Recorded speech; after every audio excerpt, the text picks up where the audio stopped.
சாய்ராம் ஜெய் சாய்ராம்.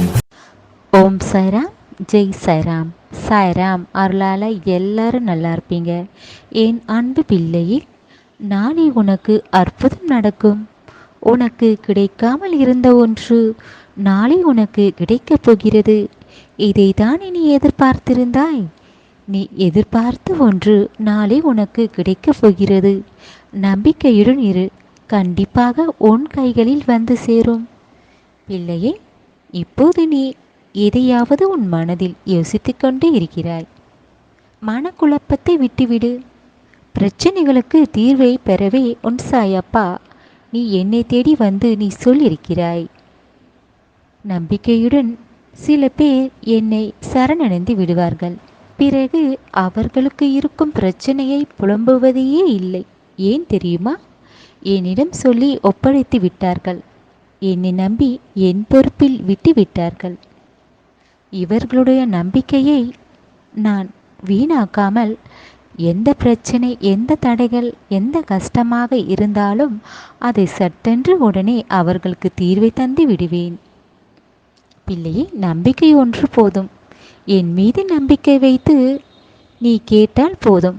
அதை நிறைவேற்றி தருவது சாயப்பாவுடைய பொறுப்பு. இப்போது என்னை நம்பி இருந்தாய். அதனால்தான் உனக்கு வேண்டியதை நாளை நீ வெகு நாட்களாக காத்திருந்த ஒன்றை உன்னிடம் தரப்போகிறேன். மகிழ்ச்சியாக இருப்பில்லையே. உன் வேண்டுதல்களை நிறைவேற்றாமல் எப்படி நான் மறப்பேன்? உன் வாழ்வில் நல்ல மாற்றங்களை கொண்டு வருவேன். உன் முகத்தில் சந்தோஷத்தை பார்ப்பேன். பிள்ளையே, நீ எதற்காகவும் காத்திருக்க வேண்டிய அவசியம் இல்லை. உன் மனக்கவலைகள் எல்லாம் என்றோடு ஓர் முடிவுக்கு வந்துவிட்டது. உனக்கு துணையாக நான் இருப்பேன். நீ செய்யும் ஒவ்வொரு முயற்சிக்கும் வழிகாட்டியாக நானே இருப்பேன். உன் செயல்கள் எதுவாக இருந்தாலும் அதை முழு நம்பிக்கையுடன் அதை நீ செய்ய வேண்டும். அப்போது தான் நிறைவாக செய்து முடிப்பாய். அதில் வெற்றி இருக்கும். பிள்ளையே, மற்றவர்கள் அவர்கள் செய்யும் தவறை மறந்து அவர்கள் செய்வது தான் சரியென்று பேசுவார்கள். கேட்டால் ஏதோ ஒரு காரணத்தை சொல்லி நல்லது சொல்ல வந்தவர்களையே எனக்கு எல்லாம் தெரியும், நீ ஒன்றும் சொல்ல வேண்டாம் என்று உன் மனதை காயப்படுத்தி விடுவார்கள். இப்படித்தான் சில பேர் இருக்கிறார்கள். அதனால் யாருக்காகவும் புத்திமதி சொல்கிறேன் என்று தேடி செல்லாதே. பிறகு உனக்குத்தான் மன கஷ்டம். யார் எப்படி வேண்டுமானாலும் இருக்கட்டும், உனக்கானது எல்லாமே நான் நிறைவாக செய்து தருவேன். இதுவரை நீ பட்ட கஷ்டங்கள் எல்லாம் முடிவுக்கு வந்துவிட்டது.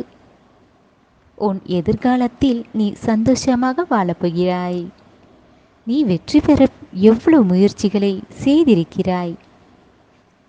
சிலதை மற்றவர்களுக்காக விட்டு கொடுத்திருக்கிறாய்.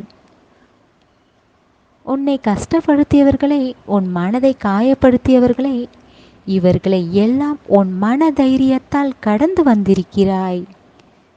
உன் மன தைரியத்தை நான் பாராட்டுகிறேன் பிள்ளையே.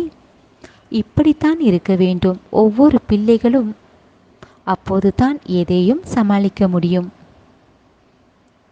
பிள்ளையே, உன்னை முன்னேற விடாமல் தடுத்தவர்கள் எல்லாம் சமாளித்து அத்தனையும் எதிர்கொண்டு வந்திருக்கிறாய். உன் தைரியத்தை பார்த்து நானே ஆச்சரியப்படுகிறேன். அப்படிப்பட்ட தைரியம் உனக்குள் இருக்கும்போது சில நாட்களாகவே நீ தெளிவாக இல்லாமல் இருக்கிறாய். பிள்ளையே, எதையோ யோசித்து உன் மன நிம்மதியை இழக்கிறாய். எப்போதும் ஒன்று நீ தெரிந்து கொள்ள வேண்டும்.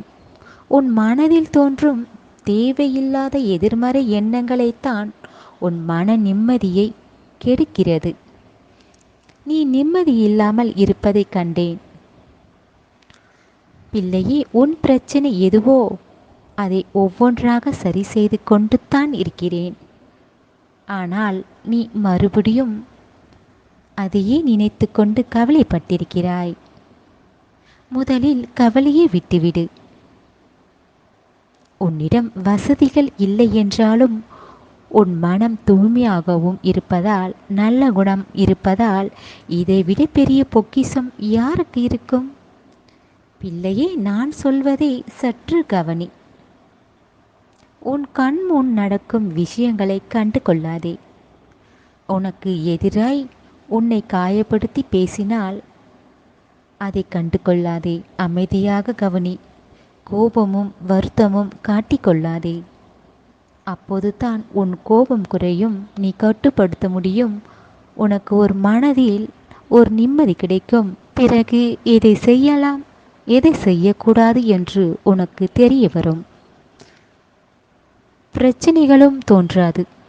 பிள்ளையே, இனி உன் மனதில் குழப்பங்களை கொண்டு வராதே. உன் மனக்குழப்பம் உன் நிம்மதியைத்தான் கெடுக்கும். உன் மன தெளிவு பெற உன் சாயப்பா அருள் புரிவேன்.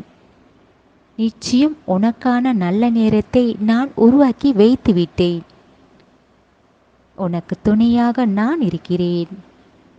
உன் வாழ்க்கையை பற்றி கவலைப்படாதே, பயப்படாதே. பிள்ளையே, நீ பொறுமையாகவும் இருக்க வேண்டும், நம்பிக்கையுடன் இருக்க வேண்டும். இது இரண்டும் இல்லை என்றால் உன் வாழ்க்கையில் நீ நினைத்ததை அடைய முடியாது. எல்லாவற்றிற்கும் சகிப்புத்தன்மை இருக்க வேண்டும். அப்போது தான் அத்தனையும் கடந்து செல்ல முடியும். பிள்ளையை, யாருக்காவது உதவி செய்தால் மன திருப்தியுடன் செய். செய்த உதவியை சொல்லி காட்டிவிடாதே. அது பயனில்லாமல் போய்விடும், புண்ணியத்தில் சேராது. தெரிந்தோ தெரியாமல் யாருக்காவது தவறு செய்திருந்தால் அவர்களிடம் மன்னிப்பு கேட்டுவிடு. கோபத்தில் எடுக்கும் முடிவு தவறானது. சற்று யோசித்து எதை செய்தால் நல்லதாக இருக்கும், எதை செய்யலாம் என்று பொறுமையாக யோசித்து செய். கோபப்படாதே பிள்ளையே. நீ அமைதியாக இருந்தாலும் உன்னை சுற்றி இருப்பவர்கள் தேவையில்லாத பேச்சுக்கள் பேசுவார்கள். உன் மனம் கஷ்டப்படும்படியும் உன்னை கோபத்தை வர வைப்பார்கள். நீதான் பொறுமையாக இருக்க வேண்டும். பிறகு கோபத்தில் என்ன பேசுவது கூட தெரியாமல் பேசிவிடுவாய். உனக்குத்தான் கெட்ட பெயர் வந்துவிடும். அதனால் பொறுமையாக இரு பிள்ளையே. எல்லாம் நன்மைக்கே என்று இரு. நான் இருக்கிறேன், நான் பார்த்து கொள்கிறேன். உன் மனதை கஷ்டப்படுத்தியவர்களை நீ கவலைப்படாமல் இரு. உன் எண்ணத்தில் உறுதியாக இரு. உன் வெற்றியின் மீது தான் உன் கவனம் இருக்க வேண்டும். எப்போதும் உன் வாழ்வில் வெற்றி பெறுவதை மட்டும்தான் நீ நினைக்க வேண்டும். உன் வாழ்வில் வெற்றி பெறுவது உறுதி. அனைத்தும் உன்னிடம் வந்து சேரும். என்னுடைய ஆசிர்வாதம் அருளும் பெற்றுவிட்டாய். பிள்ளையே, நாளை நீ கேட்டது உனக்கு நிச்சயமாக தருவேன். உன் சாயப்பா. பெற்றுக்கொள் பிள்ளையே. மகிழ்ச்சியாக இரு. உன் சாயப்பா இருக்க பயம் ஏன்?